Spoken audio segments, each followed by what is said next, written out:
Très bien, donc je suis Valérie Masson-Delmotte, je suis chercheuse en sciences du climat au laboratoire des sciences du climat et de l'environnement de l'Institut Pierre-Simon-Laplace, qui est tout près d'ici, à l'Orme-des-Merisiers. Et puis depuis donc un peu plus d'un an, je suis coprésidente d'un des groupes de travail du GIEC, le groupe intergouvernemental sur l'étude du climat. Donc je vais vous parler de changement climatique, je vais vous parler des points clés du dernier rapport du GIEC, de travaux plus récents, et puis enfin de notre calendrier de travail pour fournir aux décideurs, aux citoyens, une évaluation de l'état des connaissances vis-à-vis des bases physiques du changement climatique, des impacts des vulnérabilités, des options d'adaptation et des options d'atténuation, c'est-à-dire de transition. Donc ma présentation va être structurée de la manière suivante. Je vais parler un peu de sciences du climat, vous n'êtes pas forcément familier avec ça. Vous montrer un certain nombre d'indicateurs vis-à-vis de l'état du climat et de la perturbation que l'on exerce sur lui, dans un contexte de fake news où on entend parfois n'importe quoi vis-à-vis de l'état des connaissances. Quelques mots sur les scénarios et les projections, et puis terminer avec le calendrier de travail pour nos prochains rapports. Alors moi j'aime bien parler des sciences du climat comme une formidable aventure scientifique, avec des bribes à l'Antiquité, reprises au Moyen-Âge, les instruments de mesure, les grands réseaux coordonnés au niveau international, avec un rôle extrêmement important de nos collègues américains, de l'Agence Océan-Atmosphère, de la NASA pour l'observation de la Terre, potentiellement mis en danger par le projet de budget de la nouvelle administration américaine. La compréhension des bases physiques du changement climatique, c'est dès le 19e siècle, avec la physique de l'atmosphère, de l'océan, la thermodynamique, le rôle de la vapeur d'eau, la notion de rétroaction, les transferts de rayonnement, la compréhension des bases physiques de l'effet de serre, c'était là dès la fin du 19e siècle. La connaissance que le climat n'est pas quelque chose de stable, les grandes variations passées, leur compréhension, un des axes importants, c'était l'objet de mes propres recherches sur le climat. Et puis aujourd'hui, donc tous les travaux sur les climats passés, la capacité de calcul qui révolutionne notre capacité à la fois à comprendre comment fonctionne le climat, à donner sens à ce qui est observé, et puis à la fois à se projeter vers l'avenir. L'importance des observations par satellite pour avoir une surveillance du climat global. Je mentionne par exemple un énorme projet de la Commission européenne qui s'appelle Copernicus, qui vise justement à nous doter, à l'échelle européenne, d'outils les plus pointus pour le suivi de l'état du climat. Et ce sont des outils qui ont aussi une importance par rapport à la gestion des risques à court terme, parce qu'ils contribuent aussi à une meilleure prévision du temps et à la manière de se protéger d'un certain nombre de risques. Voilà, donc ça c'est un peu ce contexte de cette formidable aventure scientifique. Et si vous regardez le nombre de publications scientifiques chaque année avec le mot-clé changement climatique, ça démarre tout doucement dans les années 70, quelques dizaines, quelques centaines. Et puis vous voyez aujourd'hui plus de 20 000 publications chaque année avec le mot-clé changement climatique dans le monde. C'est formidable, c'est une ressource énorme. Mais il est impossible à chacun d'entre nous de suivre cette production de connaissances. Et c'est là où le travail du GIEC prend tout son sens. Parce qu'on va mobiliser des volontaires qui ne sont pas rémunérés pour ça, qui font ça en plus de leur charge de recherche, d'enseignement, dans tous les pays du monde, pour passer en revue ces connaissances scientifiques avec un pas de temps qui va être de 5 à 7 ans, et en tirer une analyse de l'état des connaissances. Qu'est-ce qui est remis en cause par rapport à l'évaluation précédente? Qu'est-ce qui est émergent et important pour les décideurs politiques? Et enfin, où sont nos incertitudes principales? Et donc, en contrepartie, finalement, quelles sont les pistes de recherche essentielles pour mieux comprendre et également pour les options d'action? Donc je résume pour le GIEC, ça c'est son mandat, c'est-à-dire sur la base de l'information dans la littérature scientifique, mais aussi la littérature technique ou socio-économique, comprendre les bases scientifiques des risques liés à notre perturbation du climat, les impacts potentiels et les options d'action.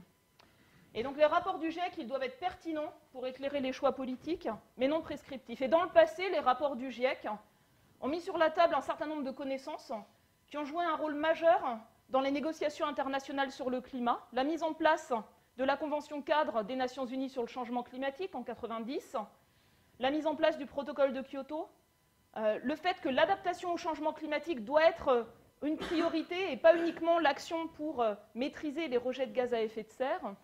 L'accord de Paris fait à de multiples reprises référence au meilleur état des connaissances et a même exprimé une demande spécifique au GIEC, et je vais revenir dessus par la suite. Nos rapports, on les prépare de la manière suivante. Les gouvernements, rassemblés dans une session plénière, décident d'instruire un sujet. Ensuite, on fait appel à des participants pour une réunion de cadrage, un brainstorming. Typiquement, pour un rapport spécial, une centaine de personnes. Pour les rapports complets, la semaine prochaine, en Éthiopie, à peu près 200 personnes. Et pendant une semaine, on réfléchit à la meilleure manière de structurer nos rapports en chapitres et d'indiquer les points clés pour lesquels on a besoin de cette évaluation de l'état des connaissances. Cette structure, elle est soumise au gouvernement en session plénière et il l'amende et l'approuve. Ensuite, on fait un appel à auteurs. Ça passe par des points focaux dans chaque pays. Les nominations, on les examine. Aujourd'hui, pour ce 6e cycle, on a retenu typiquement un participant sur 7 nominations dans le monde. En Europe, 1 sur 15, parce qu'on a une énorme quantité de nominations qui viennent de la région géographique européenne. Et ensuite, les auteurs, en toute liberté, font leur travail scientifique sur la base des publications. Donc, ils rédigent plusieurs brouillons successifs qui passent en relecture par la communauté scientifique, également par des experts nommés par les gouvernements, et c'est ça qui fait la qualité des rapports du GIEC. Chaque chapitre, il est écrit par une dizaine, une quinzaine de scientifiques compétents, mais il est relu par plusieurs dizaines d'entre eux. Et donc, c'est un travail collectif qui a vraiment cette force vis-à-vis de l'examen critique par les pairs, c'est le principe de la démarche scientifique, mais d'une manière beaucoup plus puissante que dans la plupart des rapports produits aujourd'hui. Et puis enfin, le résumé pour décideurs, qui est une distillation des points clés, avec une estimation du degré de confiance, sont approuvés mot par mot et ligne par ligne dans une assemblée plénière avec les représentants des gouvernements. Plus vous êtes pertinent pour éclairer les choix politiques, plus vous êtes gênant parfois.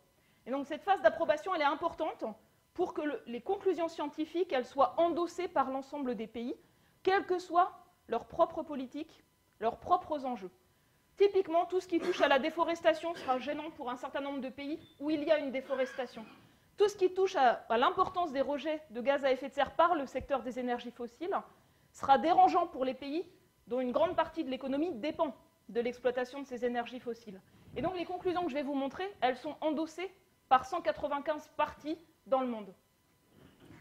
C'est ce qui permet d'ailleurs de séparer le constat scientifique d'un côté, il est fait par le GIEC, des négociations politiques qui s'appuient sur ce socle scientifique commun. C'est vraiment une force de parvenir à séparer ces deux dimensions. Alors, où on en est sur l'état du climat?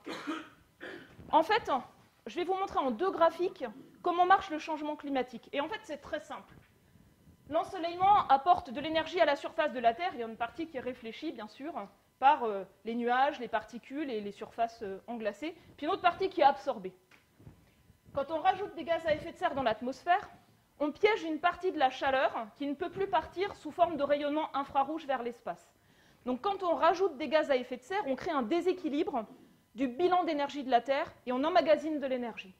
Cette énergie supplémentaire, à 93% depuis 1950, réchauffe les océans en surface et en profondeur. On accumule de la chaleur et il y a une dimension inéluctable à ce réchauffement. On ne peut pas revenir en arrière parce qu'on a stocké de la chaleur en profondeur dans les océans et le temps de mélange des eaux de mer, c'est de l'ordre de 1000 ans. Une petite partie de la chaleur est stockée par une atmosphère plus chaude dans les basses couches de l'atmosphère, 3% du déséquilibre d'énergie, et une petite partie de cette énergie supplémentaire fait fondre la neige et la glace, donc la glace sous toutes ses formes, les glaciers, la banquise, en particulier du côté de l'Arctique, et puis, depuis peu, les calottes du Groenland et de l'Antarctique. Ce déséquilibre, ce n'est pas simplement une histoire d'énergie supplémentaire ou de réchauffement. Si vous avez un océan qui accumule de la chaleur en surface et en profondeur, il se dilate. Si vous avez des glaciers qui fondent ou des calottes qui s'écoulent plus vite, ça rajoute du volume aux océans. Le niveau des mers qui monte est une conséquence directe de cette accumulation d'énergie. Une atmosphère plus chaude va renforcer l'intensité de certains événements extrêmes. Une atmosphère plus chaude peut contenir 7% de vapeur d'eau par degré de réchauffement supplémentaire. Donc la même situation météorologique avec un climat plus chaud va donner naissance à des pluies intenses, plus violentes que si le climat ne s'était pas réchauffé. Si vous avez également une atmosphère plus chaude, vous allez augmenter la demande d'évaporation et vous allez renforcer l'intensité de certaines sécheresses. Enfin, vous allez changer la circulation atmosphérique à grande échelle. À long terme, vous pouvez aussi changer la circulation océanique de grande échelle. Et puis, j'ai déjà décrit les conséquences pour la cryosphère, c'est-à-dire la neige, la glace et les sols gelés sous toutes leurs formes.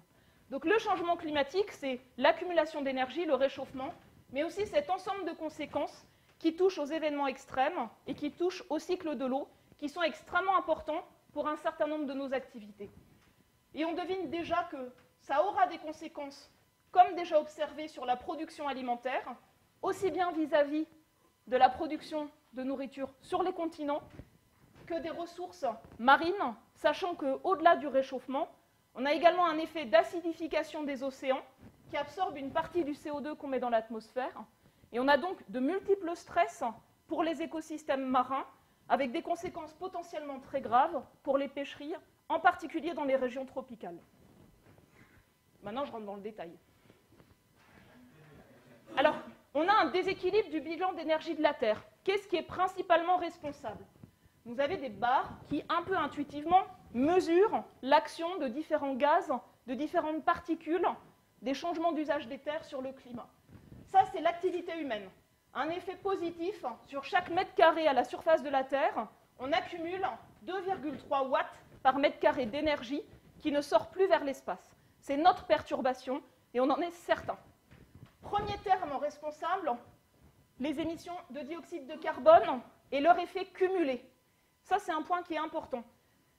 Quand on perturbe le cycle du carbone en rajoutant du CO2, on a une fraction importante qui reste dans l'atmosphère et qui y reste longtemps. Même si la végétation et les sols pompent du CO2, même si l'océan pompe du CO2, chaque année, à peu près la moitié de ce qu'on met dans l'atmosphère y reste et va y rester très longtemps. Donc celui-là, il est particulier. C'est le premier terme du déséquilibre du bilan d'énergie de la Terre. Il a une très longue durée de vie dans l'atmosphère, contrairement à ce qu'on peut lire, et il est responsable de l'acidification des océans. Deuxième terme, le méthane, d'autres gaz, et puis l'effet réchauffant des gaz à effet de serre, vous voyez qu'il est un peu effacé par l'effet refroidissant des particules de pollution et leur interaction avec la formation de certains types de nuages. Donc, premier message, le déséquilibre du bilan d'énergie de la Terre, il est dû à nos émissions, principalement à autour de 80%, nos rejets de dioxyde de carbone, et le deuxième terme principal, nos rejets de méthane. D'où viennent dans le monde ces rejets de gaz à effet de serre? C'est d'abord le secteur de l'énergie, puis celui de l'agriculture, de la gestion des forêts et de l'usage des terres, l'industrie, les transports, la construction et les bâtiments. Donc tous les secteurs de nos activités contribuent, mais ce bilan est différent selon le mix énergétique, selon l'importance des activités agricoles ou de la gestion des forêts de chacun des pays. Chez nous, le secteur électrique pèse par exemple beaucoup moins que dans d'autres pays où la production d'électricité est plus carbonée. Maintenant, regardons la partie énergie dans le monde. Et si on regarde ce qui est responsable de l'augmentation de la teneur en CO2 dans l'atmosphère, on part en 1870, on est proche du climat pré-industriel, 288 parties par million. On est aujourd'hui arrivé à 410, le chiffre est un peu obsolète, il date d'il y a 3-4 ans. Donc, la principale partie cumulée, c'est la combustion de charbon, puis de pétrole, puis de gaz. Il y a également la production de ciment par la réaction chimique associée qui rejette du dioxyde de carbone, et ainsi que le cumul de l'effet de la déforestation dans le temps. A l'inverse, on a deux phénomènes qui ont retiré du CO2 de l'atmosphère, les sols et la végétation par la photosynthèse et par le stock de matière organique, qui en ont retiré une petite partie, et puis les océans, qui en ont également retiré historiquement une petite partie, d'où la baisse du pH des eaux de mer et les conséquences potentielles sur un certain nombre d'espèces marines. Donc, le secteur des énergies fossiles joue un rôle primordial dans le déséquilibre du bilan d'énergie de la Terre. On peut regarder les évolutions récentes. Donc là, c'est les émissions de dioxyde de carbone du secteur de l'énergie dans le monde depuis les années 1960. Une augmentation régulière, parfois interrompue par les différents chocs pétroliers et les différentes crises. Une accélération incroyable au début des années 2000. L'émergence de la Chine comme acteur majeur industriel avec une électricité, une énergie principalement fournie par le charbon, qui est la source d'énergie qui rejette le plus de CO2 par quantité d'énergie produite. Et une bonne nouvelle sur les dernières années, hors crise économique internationale majeure, on arrive à une relative stabilisation des émissions de CO2 liées aux énergies fossiles. Mais je vous ai rappelé tout à l'heure l'effet cumulé. Et puis l'interaction avec la végétation, les sols et les océans. La concentration en dioxyde de carbone continue à augmenter. La perturbation du bilan d'énergie de la Terre, ce qu'on appelle nous le forçage radiatif, continue à augmenter. Donc il ne faut pas simplement stabiliser les émissions. Si on veut réduire le déséquilibre du bilan d'énergie de la Terre, il faut qu'elles diminuent extrêmement fortement et qu'elles soient ensuite quasi nulles. C'est-à-dire qu'on arrive vers une neutralité carbone. Sinon, la perturbation radiative se poursuit. Si on regarde du côté de la déforestation, c'était 30% des émissions il y a quelques dizaines d'années, c'est plus que 9% aujourd'hui, à cause du poids de plus en plus important des émissions liées au secteur des énergies fossiles. Les émissions liées à la déforestation avaient baissé au début des années 2000, mais vous voyez que depuis quelques années, on a une estimation d'augmentation qui sont reparties à la hausse. Et c'est par exemple le cas du côté du Brésil, où les derniers indicateurs suggèrent une reprise importante de la déforestation malgré les engagements internationaux du gouvernement. Alors, on perturbe le bilan d'énergie de la Terre, on accumule de l'énergie dans le climat. Là où on en accumule le plus, c'est dans les océans. Et un des indicateurs majeurs physiques de l'état du climat, c'est la quantité totale d'énergie stockée dans les océans, c'est-à-dire l'effet température et volume des océans. Donc vous voyez cette accumulation d'énergie qui se poursuit à un rythme relativement régulier depuis les années 1970. Les océans se réchauffent et contribuent de manière importante à la montée du niveau des mers. Vous voyez là l'estimation de la montée du niveau des mers liée au réchauffement des océans. Ensuite, vous avez en rose l'estimation de la montée du niveau des mers liée à la fonte et au recul des glaciers, comme dans les Alpes, les Pyrénées, les Andes, etc. Vous avez là la contribution liée à l'évolution du stock de glace au Groenland, qui va dépendre de la fonte et puis de l'écoulement. Et enfin, vous avez là la contribution liée au bilan de masse de l'Antarctique, qui reste mineur, mais qui augmente au cours de ces dernières décennies. C'est la principale source d'incertitude sur l'évolution future du niveau des mers, et les travaux récents montrent une vulnérabilité de certains secteurs de l'Antarctique bien plus grande que ce qu'on était capable d'évaluer ne serait-ce qu'il y a 5 ans. Donc, vous voyez l'évolution observée du niveau moyen des mers. Entre 1900 et 1990, un rythme de montée entre 1,2 et 1,9 mm par an, en gros 20 cm au XXe siècle. Depuis une vingtaine d'années, ce rythme est plus élevé, il est autour de 3 mm par an, mais il va nécessairement augmenter parce qu'on rentre de la chaleur en profondeur dans les océans. Donc le réchauffement va se répartir sur tout le volume des océans. Il y a une inertie qui est grande de plusieurs siècles, et on est certain que quoi qu'on fasse, on va vers une accélération de la montée du niveau des mers d'ici à la fin de ce siècle. Et l'évolution sur les siècles suivants va vraiment dépendre de ce qu'on va faire vis-à-vis des émissions de gaz à effet de serre. Alors, l'indicateur que tout le monde utilise pour parler de climat, c'est la température à la surface de la Terre. Vous avez certainement entendu parler de l'objectif 2 degrés pour stabiliser le réchauffement climatique.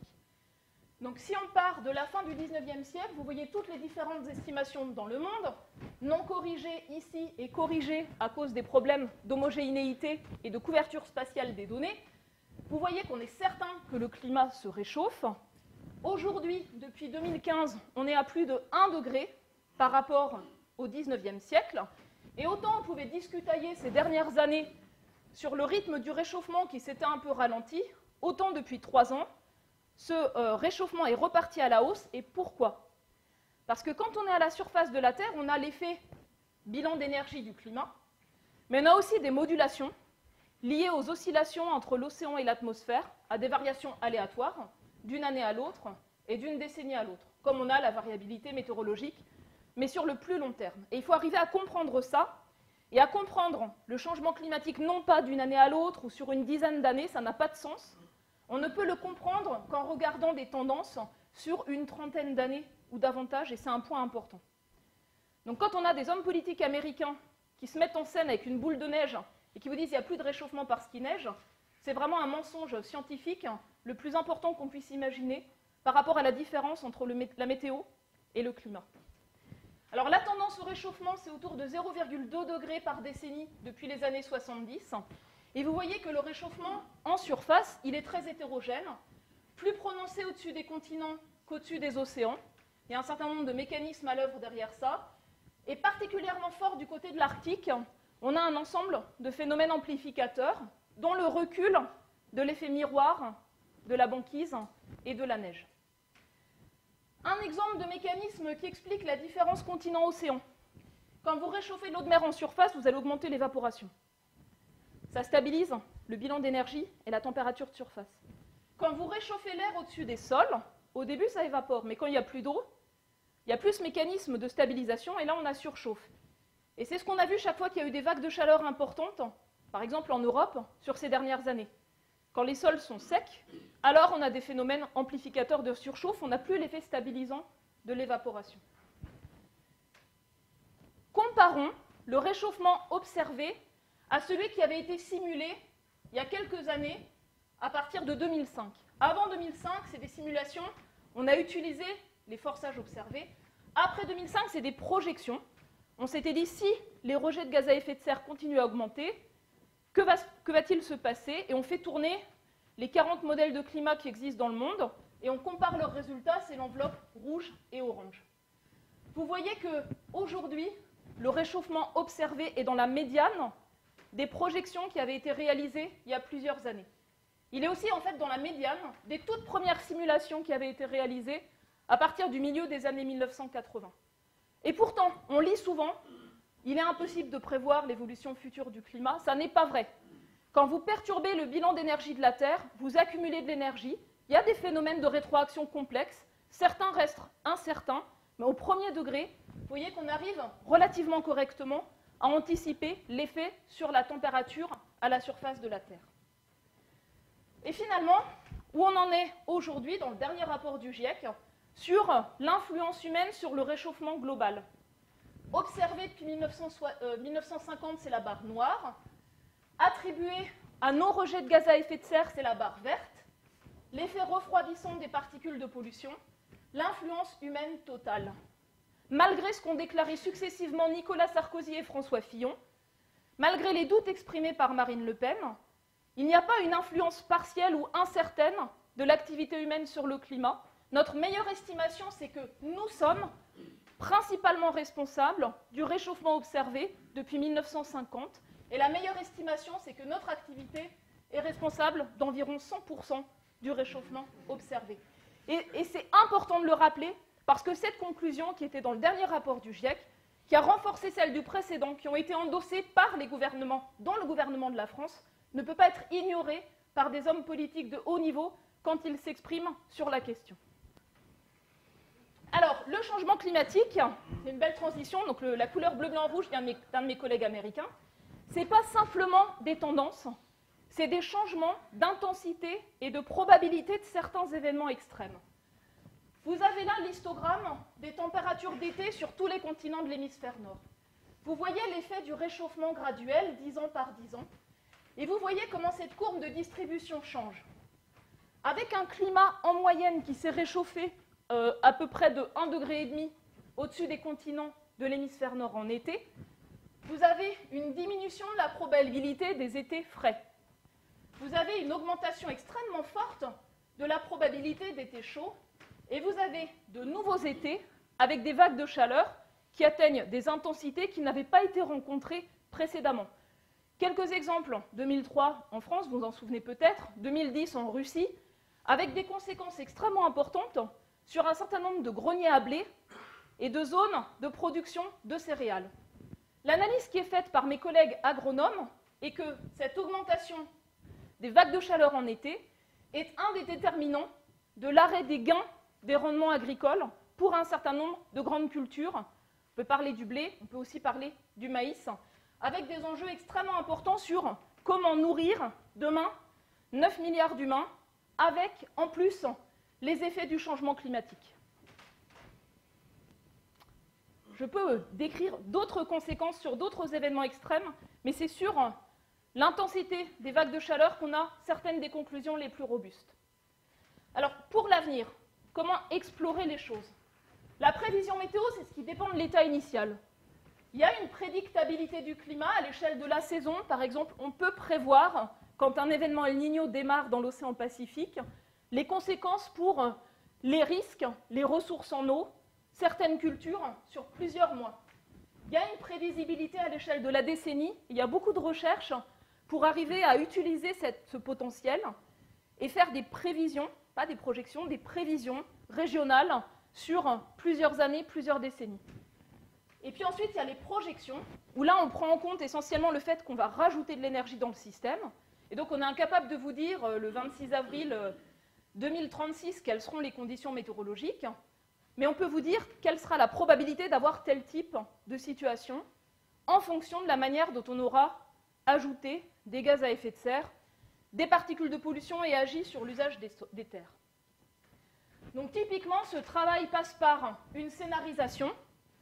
Aujourd'hui, on travaille sur des scénarios socio-économiques partagés qui vont servir à la fois à définir quelles sont les solutions à moindre coût de transition par les économistes, qui vont servir pour évaluer les impacts croisés, par exemple climat, sécurité alimentaire, ou bien climat, biodiversité. Il y a énormément d'autres dimensions.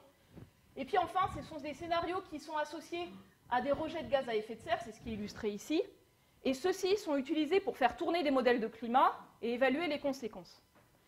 Donc, plusieurs scénarios s'offrent à nous, une politique climatique ambitieuse au niveau international et une baisse des émissions d'ici à la fin de ce siècle, du laisser-faire plus ou moins intermédiaire, et puis un scénario intensif en énergie fossile, charbon, pétrole, gaz non conventionnel, pétrole non conventionnel. Il y a beaucoup de ressources disponibles et il y a un contexte dans certains pays assez favorable à leur exploitation. Donc vous voyez que ce sont des scénarios assez contrastés qui sont conçus pour couvrir une gamme de futurs possibles. Alors dans tous les cas, la perturbation du bilan d'énergie de la Terre va augmenter, se stabiliser dans le scénario très optimiste, dans tous les autres se poursuivre sur plusieurs siècles. En fait, c'est entre 1900, 2000, 2100, 2200, 2300. Et dans le dernier cas, le scénario du laisser-faire, une perturbation qui pourrait quadrupler par rapport à ce qu'elle est aujourd'hui. Alors, qu'est-ce que ça donne en termes de réponse du climat? La dispersion entre les modèles de climat, c'est utilisé pour représenter l'incertitude associée à cela. Dans le scénario le plus optimiste, on aurait un réchauffement à peu près au même rythme qu'au cours des derniers 50 ans et qui se stabiliserait au-delà de 2050, sous la barre des 2 degrés, plus ou moins. Dans tous les autres cas, on dépasserait 2 degrés d'ici à 2100 et ça se poursuivrait dans les siècles suivants, parce que le déséquilibre sera toujours là. Dans le laisser-faire, on aurait 4 degrés de plus d'ici à 2100 et encore 4 sur les siècles suivants. Alors je rappelle juste une chose, le rythme le plus important de changement de température qu'on connaisse, c'est entre une glaciation, 4 à 5 degrés de moins, et un climat doux, et ça s'est produit à un rythme d'à peu près 1 degré par 1000 ans. D'accord, lors de la dernière déglaciation. Donc cette perturbation-là, il reste encore difficile d'imaginer à quel point ça va perturber à la fois les 9 milliards d'humains qui seront là, mais aussi l'ensemble des milieux naturels de notre planète. On peut formuler les choses autrement. Qu'est-ce que ça représente 1,5 degré, 2 ou 4 de plus? Par exemple, pour la température à la surface de la Terre. Vous voyez, dans tous les cas, la structure du réchauffement qu'on attend, c'est la même que celle qu'on a déjà observée. Plus fort sur les continents que les océans, très fort autour de l'Arctique. Et vous voyez, à chaque fois, en fait, c'est relativement proportionnel à l'ampleur du réchauffement global. Pour l'intensité des records chauds, ce que je montrais tout à l'heure, qui a déjà été affecté par le réchauffement, vous voyez qu'il y a un effet très non linéaire. C'est-à-dire que l'intensité des jours très chauds va augmenter de manière extrêmement forte pour simplement 1,5 degré de plus ou encore 1,5 degré supplémentaire. Ça, c'est une dimension importante. Les risques ne sont pas tous proportionnels à l'ampleur du réchauffement.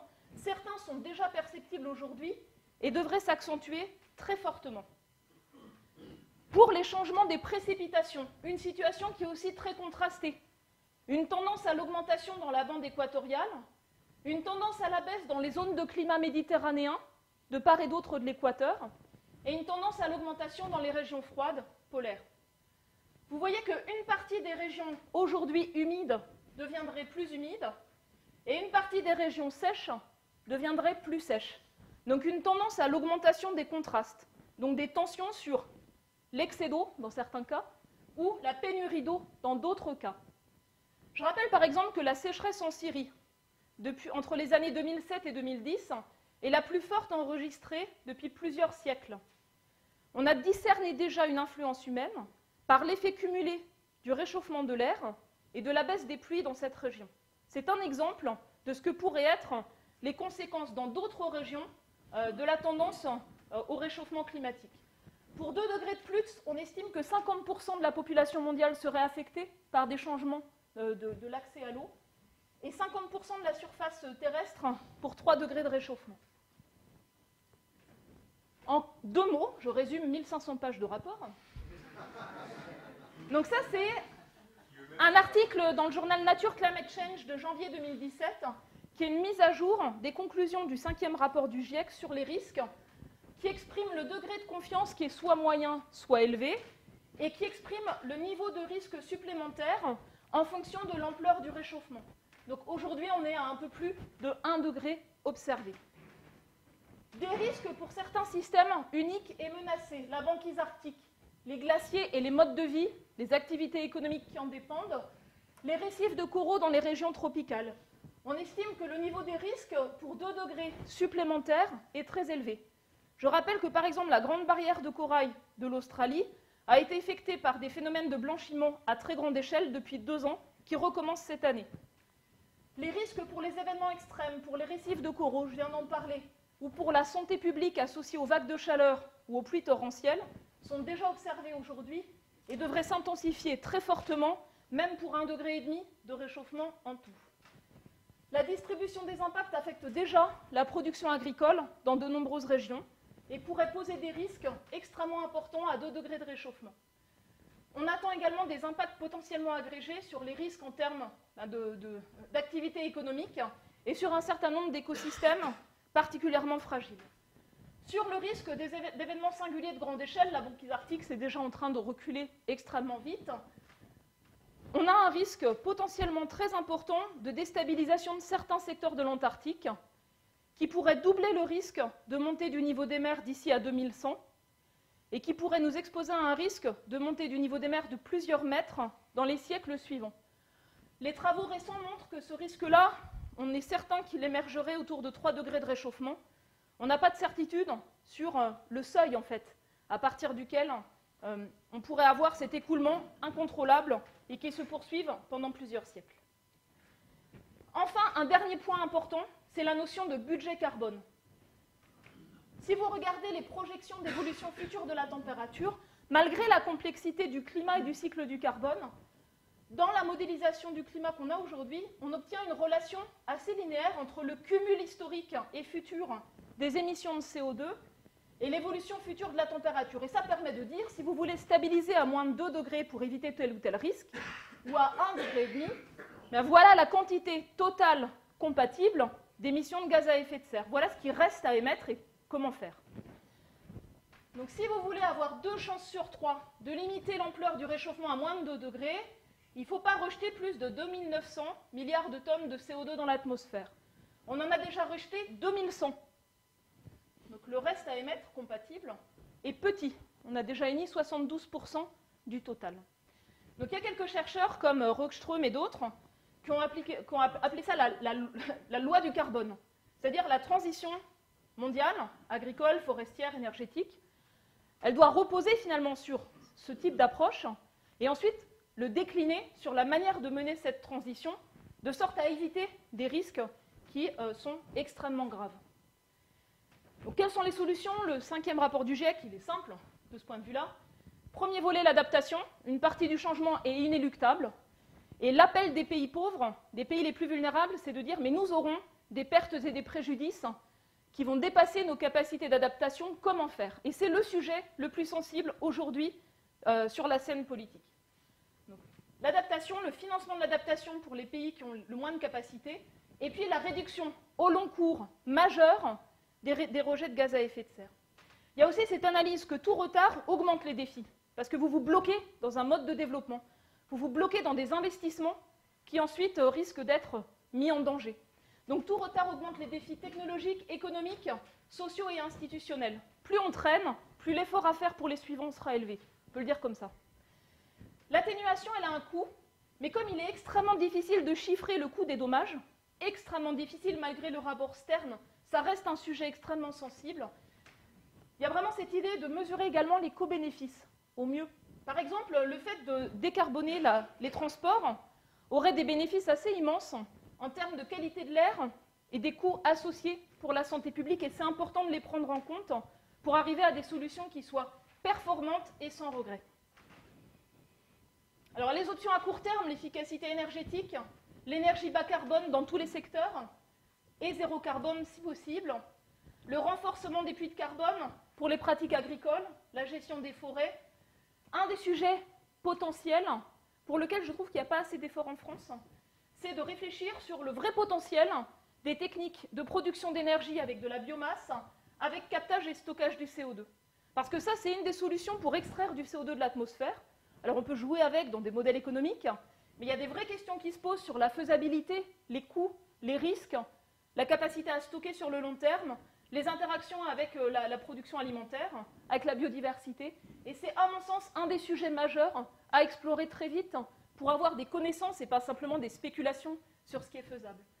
Et puis, bien sûr, il y a un volet important, difficile, celui des comportements et des modes de vie. Alors, le mécanisme de l'accord de Paris, c'est sur la base de promesses. Donc, l'effet cumulé des promesses des différents pays à horizon 2025, à horizon 2030, ça nous met sur quoi? Ça ne nous met pas sur le laisser-faire, mais ça ne nous met pas sur les trajectoires à moindre coût compatibles avec une stabilisation du climat. Ça implique en fait une stagnation des émissions mondiales de CO2 avec un rythme d'émissions qui ralentirait jusque 2030. Si on veut ensuite avoir une petite chance de contenir le climat en dessous de 2 degrés, qui est quand même l'objectif de long terme de cet accord, il faut ensuite que les émissions mondiales diminuent extrêmement fortement, quasiment au niveau mondial aussi vite que lors des transitions charbon-gaz ou charbon-nucléaire, dans quelques pays qui se sont engagés très fortement dans les dernières décennies, et surtout arriver à une neutralité carbone le plus vite possible. Alors l'accord de Paris, il a un mécanisme de révision. Il y aura un dialogue en 2018 et un premier inventaire global en 2023 pour voir justement où on en est, et avec l'idée de faire réviser à la hausse ces engagements, de sorte à avoir un mécanisme vertueux qui explore vers quoi on va avec les promesses existantes, les nouveaux développements et la capacité à agir plus vite. Le défi, c'est celui-là, c'est faire baisser extrêmement rapidement les émissions mondiales de CO2, faire baisser extrêmement rapidement les émissions liées à la déforestation, et ensuite avoir une capacité, en gros, à partir de 2030, à faire des émissions négatives, c'est-à-dire à stocker, à enlever du CO2 de l'atmosphère par un ensemble de pratiques qui, aujourd'hui, ne sont pas à l'œuvre. Si vous êtes intéressé par une vision scientifique de ce que devrait être la marche à suivre pour réussir ce défi, vous avez Röckström, qui est un chercheur suédois, et d'autres collègues qui ont publié un guide d'action, finalement, décennie par décennie, pour différents pays, à horizon entre maintenant et 2050, dans le journal Science. Le mois dernier, je leur ai emprunté cette figure. Alors, je vais terminer en vous disant brièvement sur quoi le GIEC va produire des rapports. Pour septembre 2018, à la demande de l'accord de Paris, un rapport spécial sur 1,5 degré de réchauffement, avec un chapitre sur les trajectoires compatibles dans le contexte du développement soutenable, un chapitre sur les impacts supplémentaires pour 1,5 degré de plus, mais aussi les impacts évités par rapport à 2 degrés ou davantage, à la fois pour les milieux naturels et pour les sociétés humaines, et en particulier les villes. Les options pour renforcer et mettre en œuvre les solutions qui permettent d'accélérer la réponse au changement climatique pour l'adaptation et pour l'atténuation. Ça, c'est nouveau. Le GIEC, avant, dans ses rapports précédents, n'avait pas quelque chose centré sur la transformation. Et donc, finalement, ce sera un chapitre vraiment dédié à ça. Et puis, enfin, une analyse avec l'angle beaucoup plus large des objectifs du développement durable, de son premier objectif, c'est-à-dire lutter pour éliminer la pauvreté et la réduction des inégalités. Parce que s'il n'y a pas cette dimension-là, je pense que la transition énergétique ne fonctionnera pas. Donc c'est un chapitre également qui est assez nouveau et qui est particulièrement délicat parce qu'il y a des interconnexions dans toutes les dimensions avec les 17 objectifs du développement durable. Un deuxième rapport sur les océans, les glaces, la cryosphère dans un climat qui change.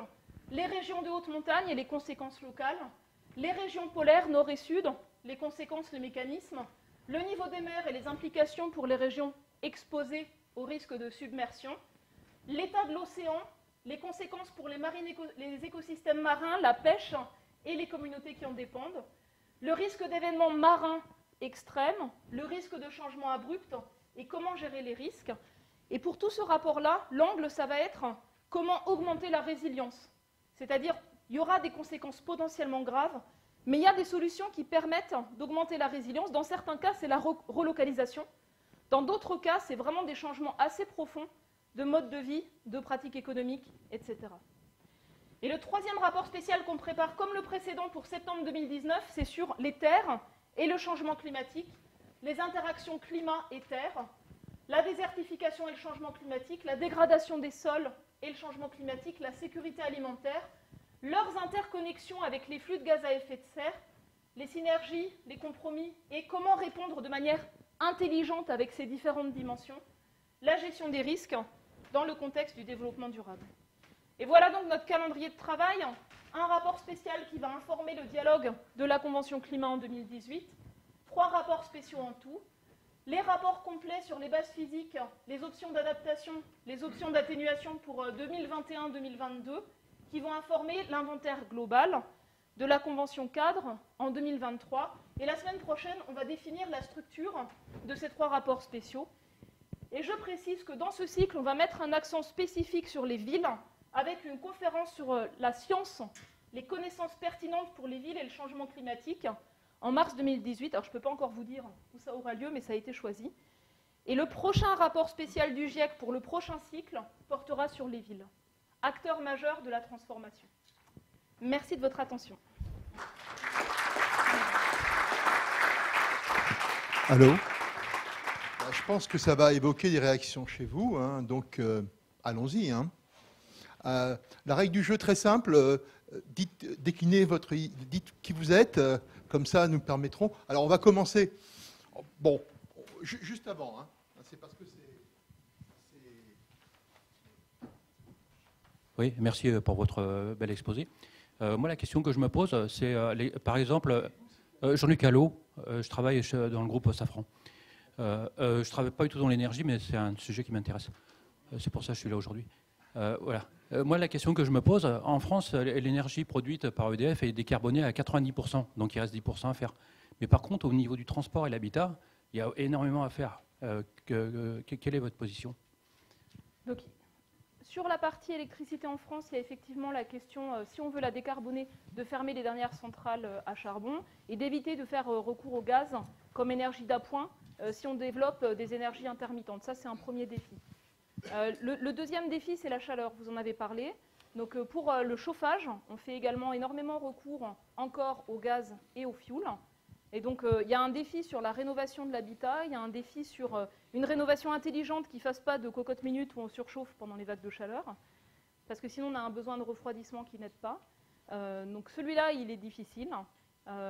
Et enfin, les 2 sujets, à mon sens, auxquels on n'a pas encore complètement touché en France, vous avez abordé celui des transports, il est important. Transport de personnes, transport de marchandises. Et la dernière chose, c'est également le secteur de l'agriculture, parce que certains modèles agricoles contribuent de manière nette à rejeter des gaz à effet de serre, mais ce n'est pas qu'une histoire de production agricole, c'est aussi une histoire de système alimentaire et de régime alimentaire plus largement. Et je pense que sur la partie transport et sur la partie système alimentaire, ce sont des sujets qui restent à aborder de sorte à rechercher une stratégie commune avec les acteurs du secteur. Oui, bonjour. Je m'appelle Thomas Pinon, je fais du conseil en innovation à titre indépendant. Il y a un slide qui m'a un peu interpellé. Je vous pose une question qui n'a pas été abordée. Vous présentiez en fait un slide où on voyait l'augmentation des émissions de CO2 et vous indiquiez sur ce slide différents événements, c'était des crises financières, des crises économiques majeures. Et ma question est simple. C'est plus de la curiosité. Est-ce que vous pensez qu'il existe une corrélation entre l'adaptation et les crises? Entre quoi ? En fait, entre Est-ce qu'il y a une corrélation? Est-ce que les crises finalement induisent? Est-ce que finalement il n'y a pas un lien entre ces crises majeures et est-ce que ces crises ne sont pas issues d'une adaptation finalement du modèle économique finalement Alors ça c'est un graphique en fait que j'ai pris du Global Carbon Project, qui est un programme international des chercheurs qui travaillent sur le suivi du cycle du carbone et qui fait tous les ans un bilan régulier. Donc ce qui est clair, c'est que la consommation d'énergie fossile a ralenti lors des grandes crises, que ce soit les guerres majeures, avec l'augmentation des prix des matières premières lors des chocs pétroliers, ou avec une réduction de la capacité à consommer finalement, ou à investir selon les endroits et selon les secteurs. C'est juste factuellement cet aspect-là qui était présenté ici. Il y a aussi un effet de ces crises sur la capacité de transformation, parce qu'en fait, la réduction des moyens d'investissement peut aussi réduire notre capacité à améliorer l'efficacité énergétique, l'isolation des logements, des appareils plus performants, etc. Donc c'est dans les différentes dimensions que ces crises peuvent jouer. À court terme, ça donne l'apparence d'une baisse des rejets, mais elles peuvent aussi avoir un effet négatif sur la capacité à agir. Oui, bonjour Camille Vert, ingénieur au corps des mines retraité. Vous avez indiqué que le CO2 restait, des émissions anthropiques, oui, restait pour moitié à peu près dans l'atmosphère indéfiniment. Comment est-ce possible, puisque chaque année, 1/5 du CO2 de l'air est absorbé moitié par les océans, moitié par la végétation. Donc vous avez 850 milliards de tonnes de CO2 dans l'air, il y en a 160 qui sont absorbés chaque année, donc 1/5, ce qui fait une durée de vie de 5 ans, exponentielle de moins t sur 5, ce qui n'est pas très compliqué à comprendre dans ce... Par rapport à nos rejets annuels de CO2, chaque année, les flux que nous injectons dans l'atmosphère, je ne parle pas des stocks et des flux naturels, je parle par rapport à notre perturbation, vous avez environ 25% qui va être absorbé par la végétation et les sols. Donc c'est une photosynthèse supplémentaire liée à nos rejets. Et ensuite, vous avez à peu près 1/3 de nos rejets de CO2 qui va être absorbé par les océans. On a plus confiance dans cette estimation-là. Il est plus facile d'évaluer la part qui est absorbée par les océans que la part qui est absorbée par la végétation et les sols, pour laquelle on a davantage d'incertitudes. On est certain que chaque année, environ la moitié de nos rejets annuels restent dans l'atmosphère et sont responsables de l'augmentation de la teneur en dioxyde de carbone. Mais c'est rigoureusement impossible, et comme démontre... Quels sont les mécanismes qui vont faire sur le long terme baisser cette concentration de CO2 ? Ce sont des phénomènes d'altération et d'érosion, avec des constantes de temps très longues. Les émissions anthropiques représentent 10 milliards de tonnes de carbone. Les dégazages naturels représentent 160. Donc les émissions anthropiques représentent 6% de ce qui rentre dans l'atmosphère. Et 94% de ce qui rentre dans l'atmosphère est un dégazage naturel, qui est absolument le reflet des températures. Lorsque vous faites la différence de concentration de carbone, Mauna Loa, pôle sud, peu importe, sur 12 mois, c'est superposable aux températures de la zone intertropicale où ont lieu les dégazages. Par conséquent, vous n'avez aucun effet anthropique notable, puisqu'il n'y a que 6% de carbone anthropique dans l'air, et que la totalité des émissions anthropiques depuis le début de l'industrialisation, depuis 1751, mettons, ne représente que 1% de tout le carbone qui circule entre les océans, où il y en a 36 000 milliards de tonnes, l'air, les sols et la végétation. Alors vous avez une très grande confiance en vous. Je vous en félicite. Dans mon laboratoire, il y a tout un groupe entier qui travaille sur la surveillance du cycle du carbone, sa modélisation et la compréhension de ces phénomènes. Ils travaillent dans le cadre d'un projet européen qui s'appelle ICOS. Je vous invite à aller suivre leurs travaux. Ils jouent un rôle moteur dans ce qu'on appelle le Global Carbon Project. Mais ce Global Carbon Project est une imposture. Quand on ignore les 160 milliards de tonnes dégagées chaque année par les sols, par la végétation et par les océans... Est-ce que vous pouvez me laisser parler une seconde au lieu d'affirmer des choses? Je vais juste vous préciser une chose. Nos émissions annuelles, par rapport aux émissions, au dégazage naturel, par exemple, de l'activité volcanique de fond, celles-ci ne représentent que 1% par rapport à nos émissions. Vous voyez ces augmentations-là? Augmentation C'est une conséquence des températures. pour le dioxyde de carbone dans l'atmosphère. Je travaille sur les carottes de glace de l'Antarctique. Nous avons 800 000 ans d'archives. Entre une période glaciaire ou une période chaude, cette teneur en CO2 varie entre 200 et 280 parties par million. Depuis la révolution industrielle, nous utilisons des énergies fossiles. Leur combustion fait baisser la teneur en CO2 en dioxygène de l'atmosphère, monter la teneur en dioxyde de carbone, et ces inventaires sont parfaitement compatibles avec ces observations. Maintenant, vous avez votre croyance, mais cette croyance ne repose pas sur les faits scientifiques et l'analyse de chacun de ces termes. Alors, vous pouvez nier le problème. Je ne nie pas le problème. Je dis que si vous faites la dérivée sur 12 mois de la série temporelle que vous avez à gauche, oui. Hein, d'été, de teneur en CO2 sur 12 mois. Oui. Dérivé, par exemple, entre janvier 2001 et janvier 2002. Le taux de croissance... Eh bien, c'est rigoureusement superposable aux températures de la zone de dégazage intertropicale. Je peux parler juste en un mot. La cause de cette augmentation, ce sont nos rejets et notre combustion d'énergie fossile. Le taux de croissance... Laissez-moi terminer. Le taux de croissance dans l'atmosphère va dépendre également de la capacité de la végétation, des sols et de l'océan à absorber du CO2.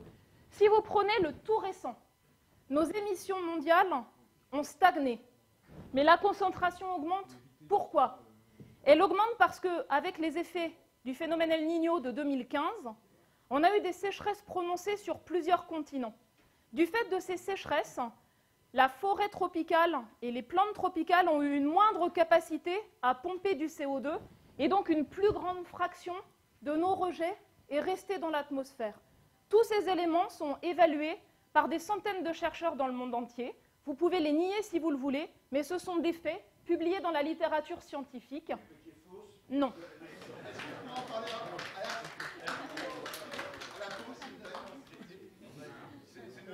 Oui. Bidon. Bonjour, Daniel Evin, je suis ingénieur agronome et agriculteur bio en Île-de-France.